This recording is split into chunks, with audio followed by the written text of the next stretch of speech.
ബന്ധനമഴിക്കാൻ അന്ധതയകറ്റാൻ നീ നിറയണമേ. വരദാനമായി ഫലമാരിയായി ഉണർവിൻ ശക്തിയെ നീ വരണേ.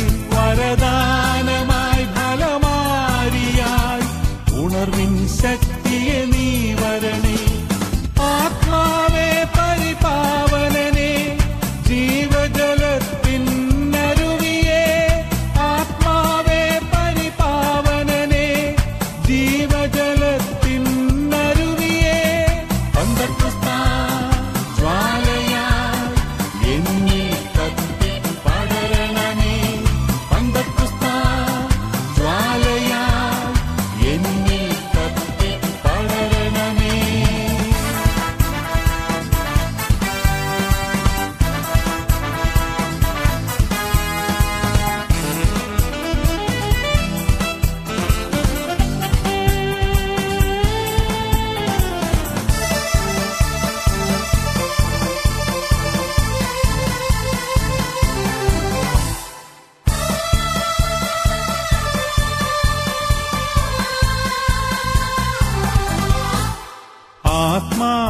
ആത്മാഭിഷേകമായി നിറയണമേ. ആത്മാവിൻ കൂരിരുൾ നീക്കും സ്നേഹാഗ്നിയേ. ആത്മാഭിഷേകമായി നിറയണമേ. ആത്മാവിൻ കൂരിരുൾ നീക്കും സ്നേഹാഗ്നിയേ. മനസ്സിൻ മുറിവുണക്കും ദിവ്യതൈലമായി.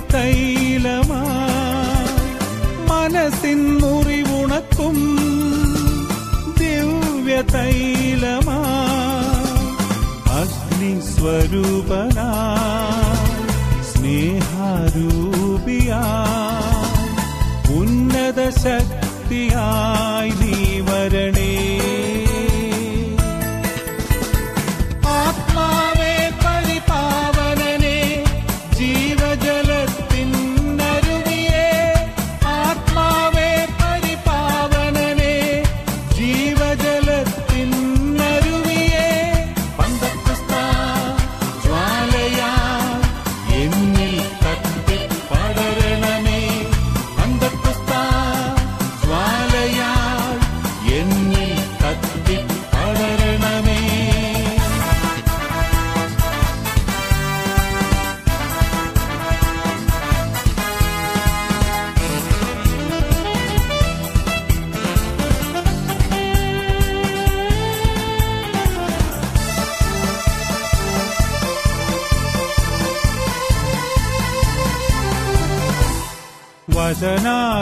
വചനാഭിഷേകമായി നിറയണമേ. ദൈവിക ജ്ഞാനമേകും പൊൻപ്രകാശമേ. വചനാഭിഷേകമായി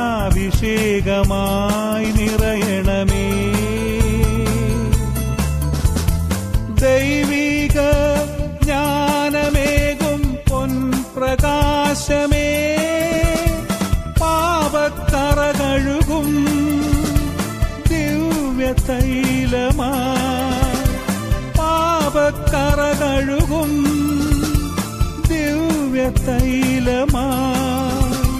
നിത്യസഹായക നൽവരദായക ഉന്നത ശക്തിയായി നീ വരണേ. ആത്മാവേ പരിപാവനനെ ജീവജലത്തിൻ അരുവിയേ. ആത്മാവേ പരിപാവനനെ ജീവജലത്തിൻ അരുവിയേ. പന്തക്കുസ്ത ജ്വാലയായി എന്നിൽ കത്തി പടരണമേ. പന്തക്കുസ്ത ജ്വാലയായി എന്നിൽ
ഹല്ലേലൂയ.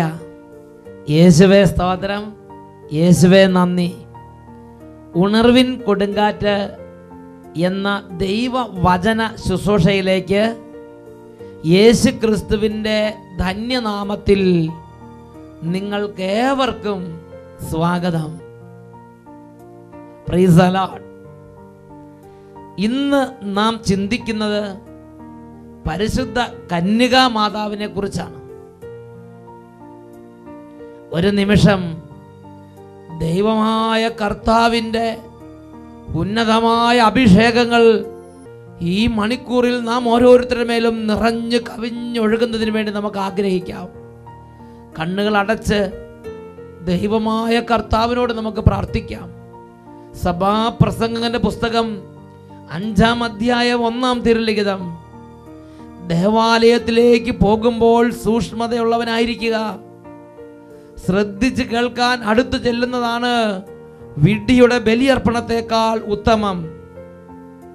സങ്കീർത്തന പുസ്തകത്തിൽ 29-ാം അധ്യായത്തിൽ 7-ാം തിരുലിഖിതം.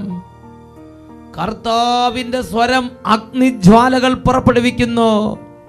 അത് ഓക്കുമരങ്ങളെ ചുഴറ്റുന്നു, വനങ്ങളെ വൃക്ഷരഹിതമാക്കുന്നു.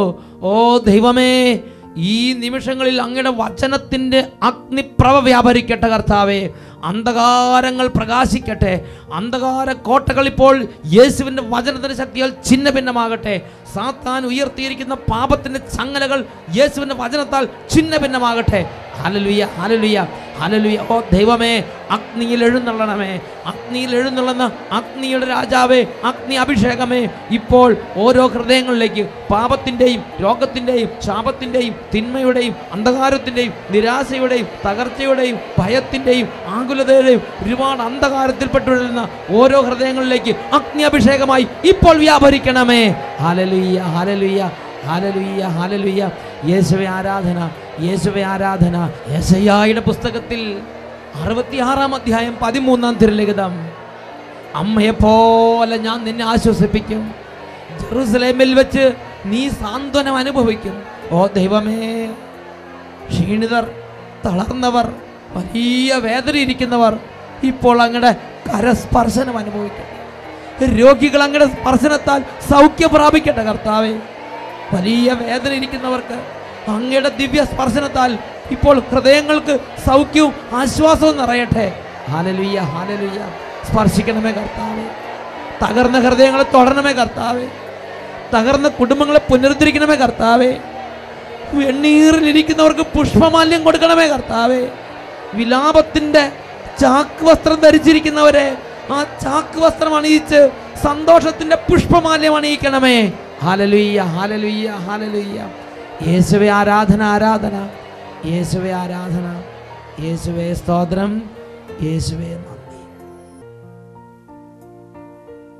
ഹല്ലേലൂയ. യേശുവേ സ്തോത്രം, യേശുവേ നന്ദി. പ്രിയപ്പെട്ട ദൈവമക്കളെ, ഇന്ന് നാം പരിശുദ്ധ കന്യകാ മാതാവിനെ കുറിച്ച് ചിന്തിക്കുകയാണ്. ജോബിന്റെ പുസ്തകം 24-ാം അധ്യായത്തിലെ 13-ാം തിരുലിഖിതം. പ്രകാശത്തിൻ്റെ വഴി പരിചയിക്കുകയോ അതിലൂടെ സഞ്ചരിക്കുകയോ ചെയ്യാതെ അതിനെ എതിർക്കുന്ന ചിലരുണ്ട്. ജീവിതത്തിൻ്റെ ചില പ്രത്യേക സാഹചര്യങ്ങളിൽ, ചില പ്രത്യേക അന്തരീക്ഷത്തിൽ പരിശുദ്ധ മാതാവുമായുള്ള ആ ഒരു കൂട്ടുകെട്ട്, ആ ഒരു ആത്മീയ സഖ്യം അനുഭവിക്കാൻ കഴിയാത്ത പല വ്യക്തികളും ഇന്ന് ലോകത്തിലുണ്ട്. എന്നാൽ പ്രിയപ്പെട്ട സഹോദരങ്ങളെ, കഴിഞ്ഞ 40-40 വർഷത്തെ ജീവിതത്തിൽ നിന്ന് എനിക്ക് അനുഭവപ്പെട്ടൊരു കാര്യമുണ്ട്. ഈ കണ്ണുനീരിൻ്റെ താഴ്വരയിൽ അനേക സങ്കീർണമായ സാഹചര്യങ്ങളുടെ ഒരു ദൈവ പൈതലിൻ്റെ ആത്മീയ ജീവിതം കടന്നു പോകുമ്പോൾ സ്വർഗനാടിനെ ലക്ഷ്യമാക്കി സാത്താനെ പരാജയപ്പെടുത്തി ജീവിക്കാൻ ആഗ്രഹിക്കുന്ന ഒരു ആത്മീയ പൈതലാണ് ഞാനും നിങ്ങളുമെങ്കിൽ, പരിശുദ്ധ അമ്മയോടുള്ള കൂട്ടുകെട്ട് ഈ ലോകത്തിലെ ഒരു വിശ്വാസിയുടെ ആത്മീയ ജീവിതത്തിന് അങ്ങേയറ്റം ഉപകാരപ്രദമാണ്. ഈ വിഷയത്തെക്കുറിച്ച് എൻ്റെ സന്തത സഹചാരിയും എൻ്റെ ആത്മമിത്രവുമായ ബഹുമാനപ്പെട്ട ബിനോയ് കരുമരുതെങ്കിൽ അച്ഛൻ്റെ അഭിപ്രായങ്ങളൊന്ന് ശ്രദ്ധിക്കുക. Praise the Lord. ഹല്ലേലൂയ. പ്രിയപ്പെട്ട സഹോദരങ്ങളെ, ലൂർദ് എന്നുള്ള സ്ഥലം നമുക്ക് വളരെ സുപരിചിതമാണ്. മാതാവ് പ്രത്യക്ഷപ്പെട്ട സ്ഥലമാണ് ലൂർദ്. അനേകം അത്ഭുതങ്ങളും അതിനേക്കാൾ ഉപരി മാനസാന്തരങ്ങളും നടക്കുന്ന സ്ഥലമാണ് ലൂർദ്. പരിശുദ്ധ അമ്മയുടെ മധ്യസ്ഥതയാൽ അവിടെ ദിവ്യകാരുണ്യ പ്രദർശനം നടത്തുമ്പോൾ ധാരാളം അത്ഭുതങ്ങളും അടയാളങ്ങളും രോഗശാന്തികളും മാനസാന്തരം സംഭവിക്കുന്നു എന്നുള്ളതാണ് ലൂർദിലെ ഏറ്റവും പ്രധാനപ്പെട്ട വസ്തുത എന്ന് പറയുന്നത്. അവിടെയുണ്ട ഒരു അനുഭവത്തെക്കുറിച്ച് ഞാൻ നിങ്ങളോട് പറയാം. അവിടെ ഒരു തളർന്നു പോയ പെൺകുട്ടിയെ അവളുടെ മാതാപിതാക്കന്മാർ ഈ ദിവ്യകാരുണ്യ പ്രദർശനം കടന്നു വരുന്ന സ്ഥലത്ത് കൊണ്ടുപോയി കിടത്തി. എന്ന് പറഞ്ഞാൽ കിടപ്പ് രോഗികൾക്ക് പ്രത്യേക സ്ഥലമുണ്ട്, ഇരിപ്പ് രോഗികൾക്ക് പ്രത്യേക സ്ഥലമുണ്ട്. അങ്ങനെ കുട്ടി അവിടെ കൊണ്ടുപോയി കിടത്തി. ആദ്യത്തെ ദിവസം പരിശുദ്ധ കുർബാന എഴുന്നള്ളിച്ചുകൊണ്ട് വൈദികൻ ഈ രോഗികളുടെ മുമ്പിലൂടെ കടന്നു പോകുമ്പോൾ ഈ കൊച്ചു തീഷ്ണതയോടെ പ്രാർത്ഥിച്ചു, എൻ്റെ ഈശോയെ എന്നെ സുഖപ്പെടുത്തണമേ. പക്ഷേ ഈശോ അന്ന് സൗഖ്യം കൊടുത്തില്ല. എന്നാൽ മറ്റു പലർക്കും സൗഖ്യം ലഭിക്കുകയും കൂടി ചെയ്തു. അപ്പോൾ ഈ കുഞ്ഞിന് ഭയങ്കര സങ്കടമായി. ഈശോ എന്നെ സുഖപ്പെടുത്തിയില്ലെന്നുള്ള സങ്കടം. രണ്ടാമത്തെ ദിവസം ദിവ്യകാരുണ്യ പ്രദർശനം നടക്കുമ്പോൾ കൊച്ചു വീണ്ടും തീഷ്ണതയോടെ പ്രാർത്ഥിച്ചു, എൻ്റെ ഈശോയെ ഞാനൊരു തെറ്റും ചെയ്തിട്ടല്ലല്ലോ എനിക്കിങ്ങനെ രോഗാവസ്ഥ വന്നത്, എന്നെ സുഖപ്പെടുത്തണം ഈശോയെ എന്ന് പറഞ്ഞ് ഈ കൊച്ചു കണ്ണുനീരോടെ പ്രാർത്ഥിച്ചു. പക്ഷേ ഈശോ അന്നും സൗഖ്യം കൊടുത്തില്ല. മൂന്നാമത്തെ ദിവസം ദിവ്യകാരുണ്യ പ്രദർശനം നടക്കുന്ന സമയത്ത് കൊച്ചു പ്രാർത്ഥന ഇങ്ങനെയൊന്ന് മാറ്റി, എൻ്റെ ഈശോയെ ഇന്നലെ മിനിഞ്ഞാന്ന് നീ എന്നെ സുഖപ്പെടുത്തിയില്ല അല്ലേ, ഈശോയെ ഇന്നലെ മിനിഞ്ഞാന്ന് നീ എന്നെ സുഖപ്പെടുത്തിയില്ല അല്ലേ, ഇന്ന് നീ എന്നെ സുഖപ്പെടുത്തിയില്ലെങ്കിൽ ഞാൻ നിന്റെ അമ്മയോട് പറയും, ഇന്ന് നീ എന്നെ സുഖപ്പെടുത്തിയില്ലെങ്കിൽ ഞാൻ നിന്റെ അമ്മയോട് പറയും. അങ്ങനെ പറഞ്ഞ ക്ഷണത്തിൽ ആ കൊച്ചിൻ്റെ തളർവാദ രോഗം വിട്ടുമാറിയെന്ന് ലോകം മുഴുവൻ സാക്ഷ്യപ്പെടുത്തിയ ഒരത്ഭുതമാണത്. സന്തോഷത്തോടെ hallelujah, praise the Lord, hallelujah. പ്രിയപ്പെട്ട സഹോദരങ്ങളെ, ഞാൻ എന്നെ സൗഖ്യപ്പെടുത്തിയല്ല ഞാൻ നിന്റെ അമ്മയോട് പറയും എന്ന് പറഞ്ഞപ്പോൾ ഈശോ പേടിച്ചിട്ട് സൗഖ്യം കൊടുത്തതാണോ? ഈശോ പേടിച്ചിട്ട് സൗഖ്യം കൊടുത്തതല്ല എന്ന് നമുക്കറിയാം. നമ്മൾ ചിലപ്പോൾ ഒരു കാര്യം സാധിച്ചു തന്നെങ്കിൽ അപ്പനോട് പറയും, അമ്മയോട് പറയും, ചേട്ടനോട് പറയുന്നതൊക്കെ പേടിപ്പിക്കുന്നത് പോലെ അങ്ങനെ സംഭവിച്ച കാര്യമല്ല നമുക്കറിയാം. എന്തുകൊണ്ടാണ് പ്രിയപ്പെട്ട സഹോദരങ്ങളെ പരിശുദ്ധ അമ്മ നമുക്ക് വേണ്ടി ഒരു കാര്യം മാധ്യസ്ഥം വഹിച്ച് പ്രാർത്ഥിച്ചാൽ അത് സംഭവിക്കും? അത് സ്വർഗത്തിന് നിഷേധിക്കാൻ സാധിക്കാത്ത ഒരു മാധ്യസ്ഥമാണെന്ന് പറയാൻ കാരണം എന്തുകൊണ്ടാണ്? നമ്മുടെ കുടുംബങ്ങളിൽ എല്ലാ ദിവസവും വൈകുന്നേരം 7 മണി മുതൽ 8 മണി വരെയുള്ള സമയങ്ങളിൽ അല്ലെങ്കിൽ 8 വരെയുള്ള സമയത്ത് ജപമാല ചൊല്ലി പ്രാർത്ഥിക്കുന്ന ഒരു പാരമ്പര്യം നമ്മുടെ കുടുംബങ്ങൾ വന്നതിന് പിന്നിലുള്ള കാരണം എന്താണ്? കഠിന പാപികൾ ജപമാല ചൊല്ലി പ്രാർത്ഥിക്കുമ്പോൾ അല്ലെങ്കിൽ മറ്റുള്ളവർക്ക് വേണ്ടി പ്രാർത്ഥിക്കുമ്പോൾ അത്ഭുതകരമായ മാനസാന്തരം സംഭവിക്കാനുള്ള കാരണം എന്താണ്? പ്രിയപ്പെട്ട സഹോദരങ്ങളെ, അതിനെക്കുറിച്ച് മനസ്സിലാക്കണമെങ്കിൽ പരിശുദ്ധ അമ്മയെക്കുറിച്ച് ഈശോ പഠിപ്പിച്ച കാര്യവും പരിശുദ്ധ അമ്മയെക്കുറിച്ച് ബൈബിളും സഭയും പഠിപ്പിച്ച കാര്യങ്ങൾ നമ്മൾ വ്യക്തമായിട്ട് മനസ്സിലാക്കണം. ഹല്ലേലൂയ. യോഹന്നാന്റെ സുവിശേഷം 19-ാമത്തെ അധ്യായത്തിന്റെ 25 മുതൽ 27 വരെയുള്ള തിരുവചനങ്ങൾ. അവിടെ ഇങ്ങനെയാണ് വചനം വെളിപ്പെട്ട് കിട്ടുന്നത്. കാൽവരി മലയുടെ നിറകയിൽ ആദ്യത്തെ തിരുവോസ്ത് ചുട്ടെടുക്കപ്പെടുന്ന സമയത്ത്, കാൽവരി മലയുടെ നിറകയിൽ യേശു കുരിശിൽ ബലി അർപ്പിക്കുന്ന സമയത്ത്, പ്രിയപ്പെട്ട സഹോദരങ്ങളെ, ആ കുരിശിന്റെ താഴെ നിൽക്കുന്ന വ്യക്തികളെ കുറിച്ച് അവിടെ നടങ്ങേറുന്ന സംഭവങ്ങളെ കുറിച്ച് ചില സൂചനകളുണ്ട്. അതിങ്ങനെയാണ് വചനം പഠിപ്പിക്കുന്നത്. യേശുവിന്റെ കുരിശിനരികെ അവന്റെ അമ്മയും അമ്മയുടെ സഹോദരിയും ക്ലോപ്പോസിന്റെ ഭാര്യ മറിയവും മഗ്ദല മറിയവും നിൽക്കുന്നുണ്ടായിരുന്നു. പരിശുദ്ധ അമ്മ കുരിശിന്റെ താഴെ നിൽക്കുന്നുണ്ട്, ധാരാളം സ്ത്രീകൾ നിൽക്കുന്നുണ്ട്, യോഹന്നാൻ നിൽക്കുന്നുണ്ട്, അനേകം പേർ കുരിശിന്റെ ചുവട്ടിൽ നിൽക്കുന്നുണ്ട്. ഹല്ലേലൂയ. പ്രിയപ്പെട്ട സഹോദരങ്ങളെ, യേശുക്രിസ്തുവിനെ രക്ഷകനും നാഥനുമായി സ്വീകരിച്ച ഏതൊരു ദൈവ വൈദ്യലും ആദ്യം ചേർന്ന് നിൽക്കേണ്ടത് വിശുദ്ധ കുരിശിനോടാണ്, യേശുവിനോടാണ്. കുരിശിനോട് ചേർന്ന് നിൽക്കണം, കർത്താവിനോട് ചേർന്ന് നിൽക്കണം, വിശുദ്ധ കുർബാനയോട് ചേർന്ന് നിൽക്കണം. അങ്ങനെ ആദ്യം കർത്താവിനോട് ചേർന്ന് നിൽക്കുന്നു. അടുത്ത വാക്യം ഇങ്ങനെയാണ് കാണുന്നത്. അതിന്റെ 26-ാമത്തെ വാക്യം, യേശു കുരിശിൽ നോക്കുമ്പോൾ കാണുന്നത് ഇങ്ങനെയാണ്. യേശു തൻ്റെ അമ്മയും താൻ സ്നേഹിച്ച ശിഷ്യനും അടുത്തു നിൽക്കുന്നത് കണ്ടു. തൻ്റെ അമ്മയും താൻ സ്നേഹിച്ച ശിഷ്യനും അടുത്ത് നിൽക്കുന്നത് കണ്ടു. അമ്മയും മകനും അടുത്ത് നിൽക്കുന്നത് കണ്ടു.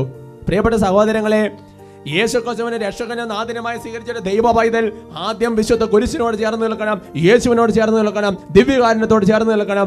രണ്ടാമത് ചേർന്ന് നിൽക്കേണ്ടത് പ്രിയപ്പെട്ട സഹോദരങ്ങളെ പരിശുദ്ധ അമ്മയോട് ചേർന്ന് നിൽക്കണം. താൻ സ്നേഹിച്ച ശിഷ്യനും അമ്മ അടുത്ത് നിൽക്കുന്നത് യേശു കണ്ടു എന്നാണ് വചനം പഠിപ്പിക്കുന്നത്. സന്തോഷത്തോടെ ഹല്ലേലൂയ, ഹൃദയം തുറന്ന് ഹല്ലേലൂയ. അങ്ങനെ താൻ സ്നേഹിച്ച ശിഷ്യൻ അമ്മയും അടുത്ത് നിൽക്കുന്നത് കണ്ടപ്പോൾ യേശു പറയുന്ന വാക്യമാണ്, അമ്മയോട് പറഞ്ഞു, സ്ത്രീയെ ഇതാ നിന്റെ മകൻ. അനന്തരം അവൻ ആ ശിഷ്യനോട് പറഞ്ഞു, ഇതാ നിന്റെ അമ്മ. അപ്പോൾ മുതൽ ആ ശിഷ്യൻ അവളെ സ്വന്തം ഭവനത്തിൽ സ്വീകരിച്ചു. പ്രിയപ്പെട്ട സഹോദരങ്ങളെ, യോഹന്നാന് അമ്മയായിട്ട് പരിശുദ്ധ അമ്മയെ നൽകി, അമ്മയ്ക്ക് മകനായിട്ട് യോഹന്നാനെ നൽകി. ഈ തിരുവചന ഭാഗത്തിന് വലിയൊരു ഉൾപ്പെടലുണ്ട്. ചിലരെങ്കിലും പറഞ്ഞ് ഞാൻ കേട്ടിട്ടുണ്ട്, ഈ എന്തുകൊണ്ടാണ് ഈ യോഹന്നാൻ ഇങ്ങനെ ഏൽപ്പിച്ചു കൊടുക്കാൻ കാരണം? അതിന് പറയുന്ന കാരണമുണ്ട്. അവിടെ യോഹന്നാൻ ഏൽപ്പിച്ചു കൊടുത്തു എന്നല്ല പറയുന്നത്, യോഹന്നാൻ അമ്മയായി കൊടുത്തു അല്ലെന്നല്ല പറയേണ്ടത്, മറിച്ച് ആ ശിഷ്യനോട് പറഞ്ഞു, ഇതാ നിന്റെ അമ്മ എന്നാണ് പറയുന്നത്. എന്തുകൊണ്ടാണ് ശിഷ്യനോട് പറയുന്നു എന്ന് പറയാൻ കാരണം? അതിന് കാരണമുണ്ട് സഹോദരങ്ങളെ. യേശു ക്രിസ്തുവിനെ രക്ഷകനും നാഥനുമായി സ്വീകരിക്കുന്ന ഏതൊരു ദൈവ പൈതലും യേശുവിന്റെ ശിഷ്യനാണ്. അതുകൊണ്ട് തന്നെ യേശു ക്രിസ്തുവിനെ രക്ഷകനും നാഥനുമായി സ്വീകരിക്കാനിരിക്കുന്ന എല്ലാ ജനങ്ങൾക്കും അമ്മയായിട്ടാണ് പരിശുദ്ധ അമ്മയെ നൽകുന്നത്. അതുകൊണ്ടാണ് ശിഷ്യന് അമ്മയായി പരിശുദ്ധ അമ്മയെ നൽകുന്നു എന്ന് പറയാൻ കാരണം. എന്നാൽ സഹോദരൻ, ഞാൻ മുമ്പ് സൂചിപ്പിച്ചതുപോലെ ചില ആൾക്കാർ പറഞ്ഞ് ഞാൻ കേട്ടിട്ടുണ്ട്, അതിങ്ങനെയാണ്, അത് അങ്ങനെയൊന്നും പറഞ്ഞതൊന്നുമല്ല. അത് പിന്നെ ഈ മറിയമെന്ന് പറയുന്ന സ്ത്രീ കണ്ണുനീര് ഒലിപ്പിച്ച് സങ്കടപ്പെട്ട് വേദനിച്ച് ആ കുരിശിന്റെ ചുവട്ടിൽ നിൽക്കുന്നുണ്ടായിരുന്നു. അതുകൊണ്ട് തൻ്റെ അമ്മയെ ആശ്വസിപ്പിക്കാൻ വേണ്ടി അടുത്ത് നിൽക്കുന്ന യോഹന്നാനോട് പറഞ്ഞതാണെന്ന് ചില വ്യക്തികളൊക്കെ പറഞ്ഞ് ഞാൻ കേട്ടിട്ടുണ്ട്. പ്രിയപ്പെട്ട സഹോദരങ്ങളെ, അങ്ങനെ ആശ്വസിപ്പിക്കാൻ വേണ്ടിയാണെങ്കിൽ ഒരു സ്ത്രീ ആശ്വസിപ്പിക്കാൻ വേണ്ടി ഒരു പുരുഷനോട് പറയേണ്ട ആവശ്യമില്ലല്ലോ. നമ്മൾ നോക്കുക, നമ്മുടെ കുടുംബത്തിൽ മരിച്ചടങ്ങ് നടക്കുമ്പോൾ, അല്ലെങ്കിൽ നമ്മുടെ കുടുംബത്തിൽ ആരെങ്കിലും മരിച്ചു കഴിയുമ്പോൾ ആ കുടുംബത്തിലെ സ്ത്രീ വാവിട്ട് തൻ്റെ ഭർത്താവിനെ പ്രതിയോ അല്ലെങ്കിൽ മകനെ പ്രതിയോ മരിച്ച ആളെ പ്രതി കരഞ്ഞുകൊണ്ടിരിക്കുമ്പോൾ ആശ്വസിപ്പിക്കുന്ന പുരുഷന്മാരല്ലല്ലോ, അവിടെ അടുത്ത് നിൽക്കുന്ന സ്ത്രീകളല്ലേ ആശ്വസിപ്പിക്കേണ്ടത്. ഇതാ കർത്താവിന്റെ കുരിശിന്റെ താഴെ ക്ലോപ്പസിന്റെ ഭാര്യ മറിയാം, മഗ്ദലേന മറിയാം, അങ്ങനെ ധാരാളം മറിയമാരെ സ്ത്രീകൾ നിൽക്കുന്നുണ്ട്. ഒരു സ്ത്രീ ആശ്വസിപ്പിക്കുന്ന പുരുഷനോട് പറയേണ്ട ആവശ്യമില്ലല്ലോ. പ്രിയപ്പെട്ട സഹോദരങ്ങളെ, അബദ്ധ സിദ്ധാന്തങ്ങളുടെ പിന്നാലെ പോകരുത്. ആശ്വസിപ്പിക്കാൻ വേണ്ടിയല്ല, ഈ ലോകത്തിനോട് അമ്മയായിട്ടാണ് പരിശുദ്ധ അമ്മയെ ഈശോ നൽകിയത്. സന്തോഷത്തോടെ പറയാം ഹല്ലേലൂയ, മനസ്സ് തുറന്ന് ഹല്ലേലൂയ. ഇനി ആ ശിഷ്യൻ അവളെ എവിടെ സ്വീകരിച്ചു? ആ വാക്യത്തിൽ ഇങ്ങനെയാണ് കാണുന്നത്, ശിഷ്യൻ അവളെ സ്വന്തം ഭവനത്തിൽ സ്വീകരിച്ചു. ഭവനത്തിൽ സ്വീകരിക്കുക എന്ന് പറയുമ്പോൾ നമ്മൾ മനസ്സിലാക്കേണ്ട ഒരു കാര്യമുണ്ട്. പ്രിയപ്പെട്ട സഹോദരങ്ങളെ, ഒരു വ്യക്തിയെ ഭവനത്തിൽ സ്വീകരിക്കുന്നതിന് മുമ്പ് എവിടെ സ്വീകരിക്കും? ഭവനത്തിൽ സ്വീകരിക്കുന്നതിന് മുമ്പ് ഹൃദയത്തിൽ സ്വീകരിക്കും. ഞാൻ നിങ്ങളോട് പറയാം, ഇപ്പോൾ നമ്മുടെ വീട്ടിൽ ആരുടെയും ഒരു കല്യാണം നടക്കാമെന്ന് വിചാരിക്കുക. ചെറുക്കൻ്റെ കല്യാണം നടക്കുകയാണ്, മകൻ്റെ കല്യാണം നടക്കാം.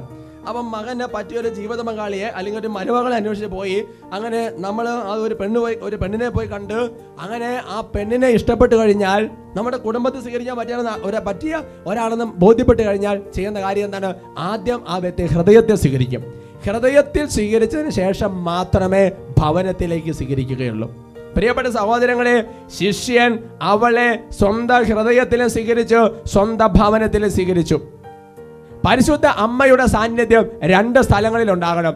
ഒന്ന് നമ്മുടെ ഹൃദയത്തിൽ, രണ്ട് നമ്മുടെ ഭവനത്തിൽ. നമ്മുടെ ഹൃദയത്തിലും ഭവനത്തിലും പരിശുദ്ധ അമ്മയുടെ സാന്നിധ്യം ഉണ്ടെങ്കിൽ അവിടെ പരിശുദ്ധാത്മാവിന്റെ സാന്നിധ്യവും ഉണ്ട് എന്ന് വചനം വ്യക്തമായിട്ട് പഠിപ്പിക്കുന്നുണ്ട്. ഹല്ലേലൂയ. പരിശുദ്ധ അമ്മയുടെ ഭക്തി ഉണ്ടെങ്കിൽ, നിരന്തരം ജപമാല ചൊല്ലി പ്രാർത്ഥിക്കുന്ന പ്രകൃതം ഉണ്ടെങ്കിൽ, പ്രിയപ്പെട്ട സഹോദരങ്ങളെ, പരിശുദ്ധാത്മ ചൈതന്യം നമ്മുടെ ഉള്ളിൽ വസിക്കുന്നുണ്ട് എന്നതിനൊരു തെളിവാണത്. ഇതെവിടെ വെളിപ്പെട്ട് കിട്ടുന്നത്? അത് വെളിപ്പെട്ട് കിട്ടുന്നത് ലൂക്കായുടെ സുവിശേഷം 1-ാമത്തെ അധ്യായത്തിന്റെ 43-ാമത്തെ തിരുവചനത്തിലാണ്. ലൂക്കായുടെ സുവിശേഷം 1-ാമത്തെ അധ്യായത്തിന്റെ 43-ാമത്തെ തിരുവചനം. അവിടെ ഇങ്ങനെയാണ് വചനം പഠിപ്പിക്കുന്നത്. ഏലീശോയുടെ അടുത്തേക്ക് പരിശുദ്ധ അമ്മ ചെന്നപ്പോൾ ഏലീശോ പരിശുദ്ധ അമ്മയെ നോക്കി പറയുന്ന വാക്ക് ഇങ്ങനെയാണ്, ഇതാ കർത്താവിന്റെ അമ്മ, എൻ്റെ അടുത്ത് വരാനുള്ള ഭാഗ്യം എനിക്ക് എവിടെ നിന്ന് എന്ന് പറഞ്ഞാൽ, നമ്മളിങ്ങനെ ചിന്തിച്ച് നോക്കിയേ, നമുക്ക് അവധിക്കാലത്ത് അല്ലെങ്കിൽ ഇടയ്ക്കൊക്കെ ഗ്യാപ്പ് കിട്ടുന്ന സമയത്ത് നമ്മുടെ വീട്ടിലുള്ളവർ അല്ലെങ്കിൽ മക്കളൊക്കെ അമ്മായിമാരുടെ വീട്ടിലും അല്ലെങ്കിൽ അമ്മയുടെ അനിയത്തിയുടെ വീട്ടിലും ചേട്ടത്തിയുടെ വീട്ടിലും ചാച്ചക്കാരുടെ വീട്ടിലൊക്കെ പോകാറുണ്ട്. അപ്പോൾ ഈ മറിയമെന്ന പേരുള്ള പെൺകുട്ടി ഇടയ്ക്കിടയ്ക്ക് ഏലീശാമ്മച്ചിയുടെ വീട്ടിൽ പോകാറുണ്ട്. എന്നാൽ ഒരു സുപ്രഭാതത്തിൽ ഈ പരിശുദ്ധ മറിയമെന്ന് പറയുന്ന പേരുള്ള പെൺകുട്ടി ഏലീശയുടെ വീട്ടിലേക്ക് ചെല്ലുമ്പോൾ ഏലീശ നോക്കി പറയുകയാണ്, ഇതാ കർത്താവിന്റെ അമ്മ, എൻ്റെ അടുത്ത് വരാനുള്ള ഭാഗ്യം എനിക്ക് അവിടെ നിന്ന്. ഇതാരാ വെളിപ്പെടുത്തി കൊടുത്തത്? പരിശുദ്ധാത്മാവാണെന്ന് വെളിപ്പെടുത്തി കൊടുത്തത്. കാരണം എന്താ? പരിശുദ്ധ അമ്മയുടെ സാന്നിധ്യം ചെന്നപ്പോൾ ആ സാന്നിധ്യത്തിൽ ഏലീശ പരിശുദ്ധാത്മാവിനെ നിറഞ്ഞു. ഏലീശയുടെ ഉദരത്തിൽ കിടന്ന സ്നാപക യോഹന്നാനും പരിശുദ്ധാത്മാവിനെ നിറഞ്ഞു. പരിശുദ്ധ അമ്മയുടെ സാന്നിധ്യം ഉള്ളിടത്ത് പരിശുദ്ധാത്മാവിന്റെ സാന്നിധ്യമുണ്ട്. വീണ്ടും അപ്പോസ്തല പ്രവർത്തനങ്ങളിൽ 2-ാമത്തെ അധ്യായത്തിൽ പെന്തക്കോസ്ത് നാളിൽ